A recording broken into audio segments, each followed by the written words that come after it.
Hello, Mr. Price. I'm John, your insurance adjuster. It is nice to meet you. You're late.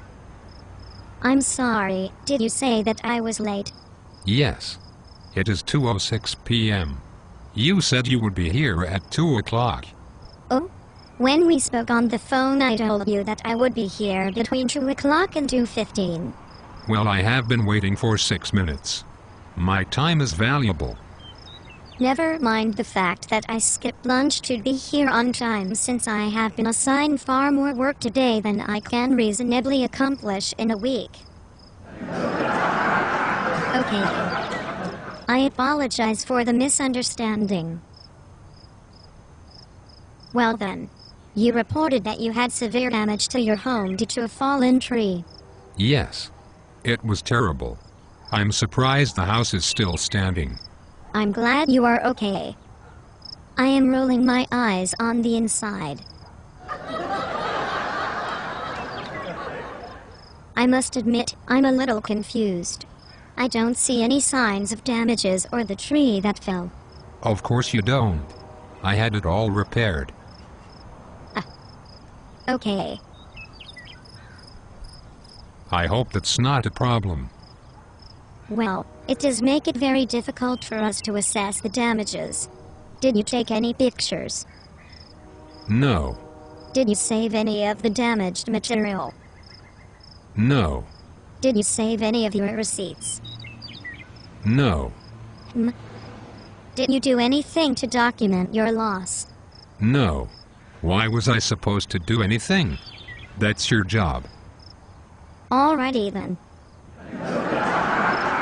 Can you tell me why you went ahead and performed the repairs before I came out to inspect them? You told me to do it when we talked on the phone. Actually, I told you to use a tarp to cover the roof. I told you to save the receipt and I would be able to reimburse you for that expense. That is not what I understood. Someone else told me to go ahead with the repairs. Okay.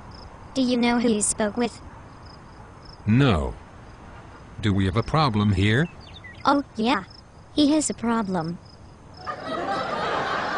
When we spoke, you said that you might get the repairs done the next day, and I specifically told you to not do that.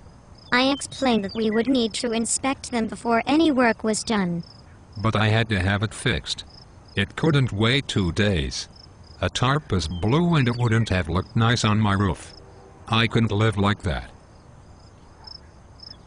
This is going to make it very difficult for us to handle your claim.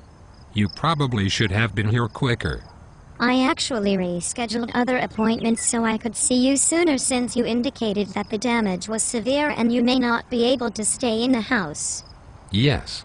We almost had to get a hotel. There were shingles missing and branches on the ground in front of the back door. So you were saying that the tree only knocked off a few shingles? It didn't make a hole in the roof. No. We were very lucky. It was a small tree. I'm sure that it would have destroyed the roof if I didn't have the repairs done immediately. Could you at least show me where the tree was? It was back there. I don't see anything. That's because I had it removed. Where is the stump? They ground it up and hauled everything off. In fact, their truck messed up some of my grass.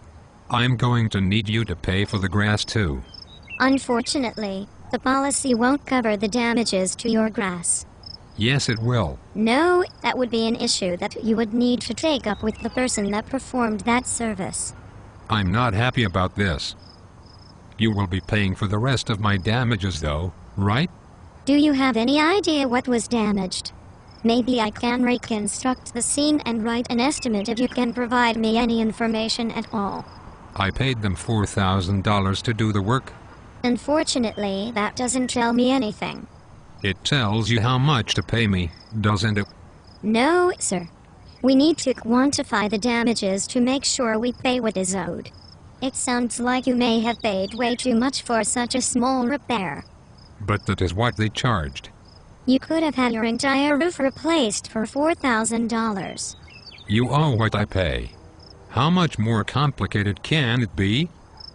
You're not very smart, are you? Excuse me. What are you, 25 years old? You have no idea what you are talking about. I have been paying insurance for 30 years. I obviously am more familiar with it than you are. Actually, I am 37 and I have been doing this for 10 years. I have multiple degrees and several professional designations for my education within the industry. I am licensed in 13 states and my father was a roofer. I don't like you. I want another adjuster. I'm sorry you feel that way, but I'm the only adjuster in this area. Your company should have more adjusters. That would be nice. You have a bad attitude. I want to speak with your supervisor. I want nothing more than to tell this man that he is an ignorant fool who has no idea what his insurance actually covers. I am now convinced that he was probably born with an extra chromosome. I would take great joy in smashing his stupid face and kicking him on the ground until he bleeds internally. But I take a deep breath and do this. Of course, sir. I will be happy to give you his information. You may discuss the matter further with him. And then he will call me and we will mock you and laugh at your misplaced arrogance. Damo. I need a raise.